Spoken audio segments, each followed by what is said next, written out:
પીવો જ મળે ને માર ભાઈ.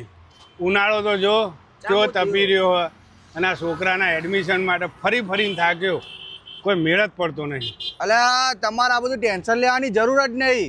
આજે જ પહોંચી જાય એકલવ્ય ઇંગ્લિશ મીડિયમ સ્કૂલમાં તો તમારે એડમિશન થઈ જશે. તમારું બધું ટેન્શન જો પૂરું થઈ જશે. સાચે જ છેલ્લા 22 વર્ષથી એક ધારા સારા શિક્ષણ માટે આપણા મહેસાણામાં માલગુડી હોટલની સામે મહેસાણા ઊંઝા હાઈવે પર એકલવ્ય ઇંગ્લિશ મીડિયમ સ્કૂલ પ્રખ્યાત છે. 6 વીઘામાં ફેલાયેલું આ કેમ્પસ શાંત વાતાવરણ અને અઢળક વૃક્ષોથી ભરપૂર છે. અહીં નર્સરીથી ધોરણ 12 સુધીના આર્ટ્સ, કોમર્સ, સાયન્સના વર્ગો ચાલે છે, જેના માટે 2026-27ના એડમિશન શરૂ થઈ ગયા છે. આ સ્કૂલને અસંખ્ય એવોર્ડ અને સર્ટિફિકેટ મળી ચૂક્યા છે અને અહીં આધુનિક કોમ્પ્યુટર અને સાયન્સ લેબ તેમજ ક્વોલિટી વાળું એજ્યુકેશન પ્રોવાઈડ કરે છે. એક્ટિવિટી બેઝ ભણતર અને એક્સપિરિયન્સ ફેકલ્ટી અહીં કામ કરે છે અને આખા મહેસાણામાં તેમજ ઊંઝા અને આજુબાજુના ગામોમાં ટ્રાન્સપોર્ટેશન ફેસિલિટી પણ પ્રોવાઈડ કરે છે. આ સિવાય સ્પોર્ટ્સમાં અહીં volleyball, football, badminton, skating, cricket અને સ્વિમિંગ પણ શીખવાડે છે. દરેક ફંક્શન અને તહેવારો સારી રીતે ઉજવવામાં આવે છે. તો વાલીઓ કોની રાહ જુઓ છો? આજે જ એડમિશન માટે આ એકલવ્ય ઇંગ્લિશ મીડિયમ સ્કૂલની મુલાકાત કરવાનું ના ભૂલતા.